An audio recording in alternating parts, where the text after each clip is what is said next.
ധന്യ അഖിൽമാരാരുടെ വാവിട്ട വാക്ക് വലിയ വിവാദങ്ങൾക്കാണ് വഴിവെച്ചത്. ഇത്രയും നാൾ രാജ്യസ്നേഹിയായിട്ടൊക്കെ കണ്ട ആൾക്കാരെല്ലാം തലയിലേറ്റി നടന്ന മാരാർ ഇപ്പോൾ നേരെ തിരിഞ്ഞ് വലിയ വിമർശനങ്ങളൊക്കെ ഉന്നയിക്കുന്നു, BJPക്കെതിരെ നിൽക്കുന്നു, സംഘപരിവാറിനെ കുറ്റപ്പെടുത്തുന്നു. എന്താണ് ശരിക്കും സംഭവിച്ചുകൊണ്ടിരിക്കുന്നത്? രാജ്യദ്രോഹ കുറ്റമാണ് അഖിൽമാരാർ ചെയ്തിരിക്കുന്നത് എന്നാണ് BJPയുടെ കൊട്ടാരക്കര മണ്ഡലം അവർ പരാതി നൽകിയിരിക്കുന്നത്. അനീഷ് എന്ന് പറയുന്ന മണ്ഡലം പ്രസിഡന്റാണ് പരാതി നൽകിയിരിക്കുന്നത്. ആ പരാതിയിന്മേൽ കൊട്ടാരക്കര പോലീസ് കേസ് എടുത്തിട്ടുണ്ട്. BNS 152 വകുപ്പ് പ്രകാരമാണ്, അതായത് ജീവപര്യന്തം വരെ ശിക്ഷ ലഭിക്കാവുന്ന രാജ്യദ്രോഹ കുറ്റമാണ് അഖിൽമാരാർ ചെയ്തിരിക്കുന്നത് എന്നുള്ളതാണ്. നമ്മുടെ രാജ്യം ഒരു സംഘർഷാവസ്ഥയിൽ പെട്ടു നിൽക്കുന്നു. നമ്മുടെ രാജ്യം അത്തരമൊരു സംഘർഷാവസ്ഥയിൽ പെട്ടു നിൽക്കുമ്പോൾ ആരും യുദ്ധം ആഗ്രഹിക്കുന്നില്ല. കാരണം പാകിസ്ഥാനിലും ഒന്നും അറിയാത്ത സാധാരണ ജനങ്ങളുണ്ട്. നമ്മുടെ സൈനികർ, നമ്മുടെ സർക്കാർ, ഇവരെല്ലാവരും അവിടുത്തെ പാകിസ്ഥാനിലെ ജനങ്ങളെ ആക്രമിച്ചിട്ടില്ല, പാക് ഭരണകൂടത്തെ ആക്രമിച്ചിട്ടില്ല, പാക് സേനയെ ആക്രമിച്ചിട്ടില്ല. നമ്മുടെ ഇന്ത്യ ആക്രമിച്ചത് മുഴുവൻ ഭീകരരെയാണ്, ഭീകര താവളങ്ങളെയാണ്. നമ്മളെ ബുദ്ധിമുട്ടിക്കുന്നത് ഭീകരരാണ്. ആ ഭീകരവാദത്തെ തുടച്ചു നീക്കുക എന്നുള്ളതാണ് ഇന്ത്യൻ സൈന്യത്തിൻ്റെ, ഇന്ത്യൻ സർക്കാരിൻ്റെ ലക്ഷ്യമെന്ന് പറയുന്നത്. ഇന്ത്യൻ മണ്ണിൽ നിന്നുകൊണ്ട് ഇന്ത്യക്കെതിരെ സംസാരിച്ചാൽ അതെല്ലാം അറിയാം എന്നുള്ള ഒരു ഭാവമുണ്ട് അഖിൽമാരാർക്ക്. താനാണ് എല്ലാത്തിലും, എല്ലാം തനിക്കറിയാം, എന്തിനെക്കുറിച്ച് ചോദിച്ചാലും താൻ സംസാരിക്കും, എന്തിനെക്കുറിച്ച് തനിക്ക് ആരെയും ഭയമില്ലാതെ എന്ത് വായ്ത്താളവും അടിക്കാം. ഇതൊക്കെ ശരിയാണ്, തനിക്ക് തൻ്റെതായ നിലപാടുകളുണ്ട്, അത് വ്യക്തമാക്കാം. പക്ഷേ ആ നിലപാടുകൾ രാജ്യത്തിനകത്ത് നിന്നുകൊണ്ട് രാജ്യത്തിനെതിരെ സംസാരിക്കുന്ന നിലപാടുകളാകരുത് എന്നുള്ളതാണ് യാഥാർത്ഥ്യം. അതായത് അഖിൽമാരാർ പറഞ്ഞത് എന്താണ്? ഈ സംഘർഷം അവസാനിപ്പിക്കാൻ പാടില്ല. അതായത് പഹൽഗാമിലെ വെടിനിർത്തൽ എന്തിനാണ് ഇന്ത്യ, വെടിനിർത്തലിൽ ഇന്ത്യ ഒപ്പിട്ടത് എന്തിനാണ്, വെടിനിർത്തൽ കരാർ എന്തിനാണ് ഇന്ത്യ അംഗീകരിച്ചത്? മാത്രമല്ല ബലൂചിസ്ഥാൻ ആയുധങ്ങൾ നൽകി പാകിസ്ഥാനിൽ സംഘർഷം ഉണ്ടാക്കുന്നത് ഇന്ത്യയാണ്. അതായത് ഈ അഖിൽമാരാരുടെ ചില കൂട്ടുകാർ പറഞ്ഞു എന്നാണ് പറയുന്നത്. സൈനികത്തിൽ നിന്ന് വിരമിച്ചവരായ കൂട്ടുകാർ ഒക്കെ പറഞ്ഞിട്ടുണ്ട് എന്നാണ് ഇയാൾ പറയുന്നത്. അതിനുശേഷം ഇപ്പോൾ കഴിഞ്ഞ ദിവസം ഇപ്പോൾ കേസെടുത്തു. കേസ് എന്തായാലും രാജ്യദ്രോഹ കുറ്റമാണ്. കാരണം ഇന്ത്യ ഇതുവരെ പറഞ്ഞിട്ടില്ല ബലൂചിസ്ഥാൻ ഇന്ത്യ ആയുധം കൊടുത്തിട്ടുണ്ട് എന്നുള്ളത്. ബലൂചിസ്ഥാനെ ഇന്ത്യ സഹായിക്കുന്നു എന്ന് ഇന്ത്യ ഒരിടവും പറഞ്ഞിട്ടില്ല.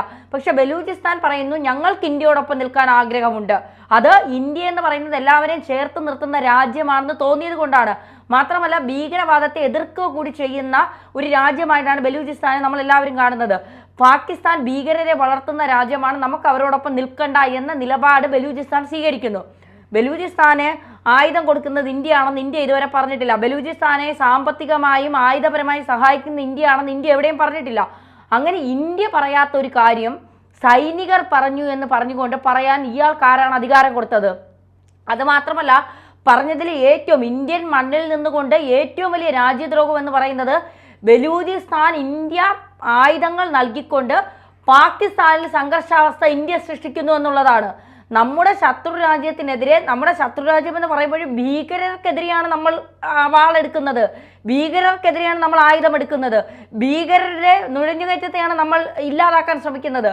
അവിടെ പറയുന്നത് പാകിസ്ഥാനിൽ സംഘർഷാവസ്ഥ ഉണ്ടാക്കാൻ ഇന്ത്യ ബലൂചിസ്ഥാൻ ആയുധം നൽകി എന്ന് വെറുതെ വന്നിരുന്ന് ഇയാളങ്ങ് വായ്ത്താളം അടിച്ചിട്ട് പോകുമ്പോൾ എപ്പോഴും പറയുന്നത് പോലെ അങ്ങ് എന്തൊക്കെയോ പറഞ്ഞ് ഇന്ത്യയെ മറ്റുള്ളവരുടെ മുന്നിൽ ഇല്ലാതാക്കാം, ഇന്ത്യയുടെ സമാധാനവും ഐക്യവും ഒക്കെ ഇല്ലാതാക്കാം എന്ന് വിചാരിച്ചുകൊണ്ടായിരിക്കാം ഇയാൾ ഇത്തരത്തിൽ പറഞ്ഞത് എന്നുള്ളത്. ഞാൻ വിചാരിക്കുന്നു ഇയാൾക്കെതിരെ കേസെടുത്താൽ മാത്രം പോരാ, ഇയാൾക്ക് ഏതെങ്കിലും തരത്തിൽ പാക് ബന്ധമുണ്ടോ എന്ന് കൂടി അന്വേഷിക്കണം. കാരണം പാകിസ്ഥാനിൽ സംഘർഷം ഉണ്ടാകുന്നു എന്ന് പറയുമ്പോൾ ഇവിടെ കിടന്ന് വേദനിക്കുന്ന അഖിൽമാരാർക്ക് പാകിസ്ഥാനുമായി എന്തെങ്കിലും ബന്ധമുണ്ടോ എന്ന് പോലും അന്വേഷിക്കണം എന്നാണ് പറയുന്നത്. കാരണം നമുക്കറിയാം നമ്മുടെ രാജ്യം ഒരു സംഘർഷാവസ്ഥയിൽ പെടുമ്പോൾ ഇവിടുത്തെ പ്രതിപക്ഷം പോലും നമുക്കൊപ്പം, നമ്മുടെ രാജ്യത്തിനൊപ്പമാണ് നിന്നത്. ശശി തരൂർ പറയുന്നത് എന്താണ്? രാജ്യമുണ്ടെങ്കിലേ രാഷ്ട്രീയമുള്ളൂ എന്നാണ്. ആദ്യം രാജ്യമാണ് വേണ്ടത്, ആ രാജ്യമുണ്ടെങ്കിലേ രാഷ്ട്രീയമുള്ളൂ. നമ്മുടെ രാജ്യത്തിന് വേണ്ടിയിട്ടാണ് നമ്മുടെ സൈനികർ ഉറക്കമൊഴിച്ചും അവരുടെ ജീവൻ കളഞ്ഞുകൊണ്ട് നമുക്ക് വേണ്ടി പോരാടുന്നത്. നമ്മുടെ സർക്കാരുകൾ നമുക്ക് വേണ്ടി നിലകൊള്ളുന്ന, നമ്മളെ ചേർത്ത് പിടിക്കുന്നത്. ആ രാജ്യത്ത് നിന്നുകൊണ്ട് വെറുതെ അങ്ങ് പറയുകയാണ്, ആ രാജ്യത്തിൻ്റെ ആനുകൂല്യങ്ങൾ പറ്റിക്കൊണ്ട്, ആ രാജ്യത്തിൽ എൻ്റെ സ്വാതന്ത്ര്യം അനുഭവിച്ചുകൊണ്ട് ഒരു കാറിലിരുന്ന് ആ രാജ്യത്തെ അങ്ങ് അപമാനിച്ച് തള്ളുകയാണ്. ബലൂചിസ്ഥാൻ ആയുധം കൊടുത്ത് പാകിസ്ഥാനിൽ സംഘർഷാവസ്ഥ ഉണ്ടാക്കി. എന്നിട്ട് ഈ കഴിഞ്ഞ ദിവസം വന്നിരുന്ന് മാപ്പിരക്കുകയാണ്. ഇപ്പോൾ ഒളിവിലാണ്, മൊബൈലൊക്കെ സ്വിച്ച് ഓഫ് ആക്കി ഒളിവിൽ പോയി. ആശാന് മനസ്സിലായി പറഞ്ഞത് കൈവിട്ട് പോയി. ഇനി കുറ്റം, കാരണം എല്ലാവരും ഇയാൾക്കെതിരെ തിരിഞ്ഞു.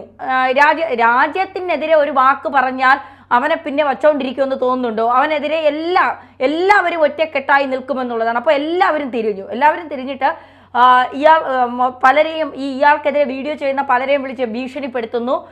പലരോടും എന്നെക്കുറിച്ച് ഇങ്ങനെ പറഞ്ഞാൽ അങ്ങനെ ചെയ്യും ഇങ്ങനെ ചെയ്യും എന്നൊക്കെ പറയുന്നു. ഇപ്പോൾ ഇയാൾ പറയുന്നത് എനിക്ക് ജയിലും പരാതിയും ഒക്കെ വെറും പുല്ലാണ്, എനിക്കതൊന്നും ഒരു വിഷയമില്ല, നിങ്ങൾ എന്ത് വേണമെങ്കിലും ചെയ്തു, അതൊന്നും എനിക്ക് വിഷയമില്ല, ഞാൻ പറഞ്ഞതിലൊരു തെറ്റ് സംഭവിച്ചു, ബലൂചിസ്ഥാനുമായി ബന്ധപ്പെട്ട കാര്യം ഞാൻ പറയേണ്ടതല്ലായിരുന്നു, അത് BJP-ക്കാർ പലരും പറയുന്നത് കേട്ടിട്ടുണ്ട്, പല റിട്ടയർഡായ സൈനികരും പറയുന്നത് കേട്ടിട്ടുണ്ട്, അങ്ങനെയാണ് പറഞ്ഞത്. ഇപ്പോൾ ഒരുപാട് ഭാഗത്ത് നിന്ന് ഇത്തരത്തിൽ ബലൂചിസ്ഥാനെ ഇന്ത്യ സഹായിക്കുന്നു എന്നൊക്കെ പലരും പറഞ്ഞു കേൾക്കുന്നുണ്ട്. അത് ഇന്ത്യ അങ്ങനെ സഹായിക്കുന്നുണ്ട് എങ്കിൽ അത് പറയേണ്ടത് ഇന്ത്യയാണല്ലേ, ഇന്ത്യയല്ലേ അത് പറയേണ്ടത്. ഇപ്പോൾ ഇസ്രായേൽ നമ്മളെ സഹായിക്കുന്നുണ്ട്, ഇസ്രായേലിനെ നമ്മൾ ചേർത്ത് പിടിക്കുന്നുണ്ട്. അത് മാത്രമല്ല, കാർഗിൽ യുദ്ധ സമയത്ത് അമേരിക്കയോട് പോലും നമ്മൾ ചോദിച്ചിട്ട് തരാത്ത GPS സംവിധാനം നമുക്ക് ഇസ്രായേൽ തന്നു. അത് ഇന്ത്യ എപ്പോഴും പറയുന്നുണ്ട്, ഇസ്രായേലിനെ നമ്മൾ ചേർത്ത് പിടിക്കുന്നുണ്ട്, ഇസ്രായേലും ഇന്ത്യയും തമ്മിലുള്ള ബന്ധം വളരെ ദൃഢമാണ്, അത് ഇന്ത്യ കൃത്യമായി പറയുന്നുണ്ട്. ബലൂചിസ്ഥാന്റെ പേര് ഒരിക്കലും ഇന്ത്യ പറഞ്ഞിട്ടില്ല, ഇന്ത്യ ഇതുവരെ അതിനെക്കുറിച്ച് ഒരു സംസാരം പോലും ഉണ്ടായിട്ടില്ല. ഒരു വലിയ ശക്തി, വളർന്നു വരുന്ന ഒരു വലിയ ശക്തി ബലൂചിസ്ഥാനും പിന്നിലുണ്ട്. അത് ആരാണെന്ന് നമുക്കറിയില്ല. നമ്മുടെ സർക്കാരുകൾ അത് പറയാത്തിടത്തോളം കാലം, മറ്റ് രാജ്യങ്ങൾ അത് അംഗീകരിക്കാത്തിടത്തോളം കാലം അത് ഒരിക്കലും നമുക്ക് പറയാൻ കഴിയില്ല എന്നുള്ളതാണ്. അപ്പോൾ അഖിൽമാരാറെ സംബന്ധിച്ചിടത്തോളം എന്തും വിളിച്ച് പറയാം, എന്തും പറഞ്ഞാലും ഇത് ഇന്ത്യയാണ്. പിണറായി വിജയനെ കിടന്ന് തെറി വിളിച്ച്, പിണറായി വിജയൻ്റെ വീട്ടിലിരിക്കുന്നവരെ മുഴുവൻ കിടന്ന് തെറി വിളിച്ച്, പിണറായി വിജയനെയും കുടുംബത്തെ അധിക്ഷേപിക്കുന്നത് പോലെ ഇന്ത്യൻ സർക്കാരിനെയും പ്രധാനമന്ത്രി നരേന്ദ്രമോദിയെയും ഇന്ത്യയുടെ പട്ടാളക്കാരെയും ഇന്ത്യയിലെ സർക്കാരിനെയും അധിക്ഷേപിക്കുക എന്ന് വിചാരിച്ചാൽ ഇത് കോൺഗ്രസ് ഭരിക്കുന്ന ഇന്ത്യയല്ല, ഇന്ന് നരേന്ദ്രമോദി ഭരിക്കുന്ന ഇന്ത്യയാണ്. ഇവിടെ രാജ്യദ്രോഹികൾ വളർന്നു വന്നാൽ അവരെ മുച്ചൂട് മുടിക്കാൻ ഇന്ത്യക്കും ഇന്ത്യൻ സർക്കാരിന് നന്നായിട്ട് അറിയാം. നമുക്കിപ്പോൾ അറിയാം, ഈ പഹൽഗാം ഭീകരാക്രമണം നടന്നതിന് ശേഷം ഏകദേശം ഇന്ത്യയിൽ നിന്ന് 16ഓളം പാക് ചാരന്മാരെയാണ് പിടിച്ചത്. അതിൽ പലരും എന്താ പറയുക, യൂട്യൂബർമാരാണ്, പലരും IT മേഖലകളിൽ ജോലി ചെയ്യുന്നവരാണ്. ഇവരൊക്കെ എങ്ങനെയാണ് പാകിസ്ഥാനുമായി ബന്ധം ഉണ്ടാക്കിയതെന്ന് പോലും കൃത്യമായി കണ്ടുപിടിച്ചിരിക്കുകയാണ് ഇന്ത്യയിലെ ഉദ്യോഗസ്ഥർ. അപ്പോൾ അത്രമാത്രം നമ്മൾ കരുതലോടെ മുന്നോട്ട് പോകുമ്പോഴാണ് പാകിസ്ഥാനിൽ സംഘർഷാവസ്ഥ ഉണ്ടാക്കാൻ ബലൂചിസ്ഥാൻ ഇന്ത്യ ആയുധം നൽകിയെന്ന് ഇന്ത്യയിൽ ഇരുന്നു കൊണ്ട് ഒരുത്തൻ വിടുവായിത്തരം പറയുമ്പോൾ, നാളെ ഇവൻ ഇങ്ങനെ പറഞ്ഞു, നാളെ വേറൊരുത്തൻ കയറിയിട്ട് പാകിസ്ഥാനിൽ പ്രശ്നം ഉണ്ടാക്കാൻ ഇന്ത്യ തന്നെയാണ് ശ്രമിച്ചത് എന്ന് പറഞ്ഞാൽ ഇതിലും വലിയ പ്രശ്നങ്ങൾ നാളെ ഉണ്ടാകാൻ സാധ്യതയുണ്ട്. അപ്പോൾ ഇന്ന് ഇവനെതിരെ കൃത്യമായ നടപടിയും കേസ് സ്വീകരിച്ചില്ലെങ്കിൽ നാളെ ഇന്ത്യക്കകത്ത് ഇരുന്നു കൊണ്ട് ഇന്ത്യയെ കുത്താൻ പലരും ഇതുപോലെ വരുമെന്നുള്ളതാണ്. നമുക്ക് നാക്കുണ്ടെന്ന് കരുതി നമ്മുടെ രാജ്യത്തിനെതിരെ എന്തും പറയാനുള്ള അവകാശം നമുക്കില്ല എന്നുള്ളതാണ്. നമ്മൾ നമ്മുടെ രാജ്യത്ത് നിന്നുകൊണ്ട് നമ്മുടെ രാജ്യത്തിന്റെ സമാധാനത്തെയും ഐക്യത്തെയുമാണ് ഊട്ടി ഉറപ്പിക്കേണ്ടത്, അല്ലാതെ ശത്രു രാജ്യത്തെ സ്നേഹിക്കുകയല്ല വേണ്ടത്. അങ്ങനെയല്ലേ?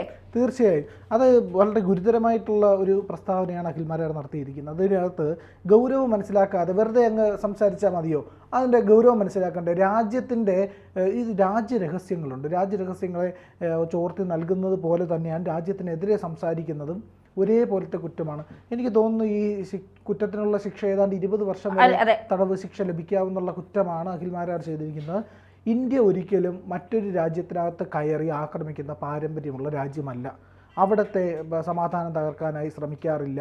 ഇന്ത്യ എപ്പോഴും സമാധാനത്തിന് വേണ്ടി നിൽക്കുകയും ആ ഒരു നിലപാടെടുക്കുകയും ചെയ്തത് നമ്മൾ നോൺ അലൈൻമെൻറ്റ് മൂവ്മെൻറ്റിൻ്റെയൊക്കെ ഭാഗമായിട്ട് പണ്ട് തൊട്ടേ എടുത്തു വന്ന ഒരു നിലപാടുണ്ട്. ഇന്ത്യയുടെ സാംസ്കാരികമായി തന്നെ ഇന്ത്യ ഒരു കയ്യിൽ വാളും ഒരു കയ്യിൽ മതപുസ്തകം എടുത്തുകൊണ്ട് ഈ പറയുന്ന മതം മാറ്റാനും ആൾക്കാരെ കൺവെർട്ട് ചെയ്യാനും സാമ്രാജ്യം ഉണ്ടാക്കാനും പിടിച്ചടക്കാനും നടന്ന രാജ്യമല്ല.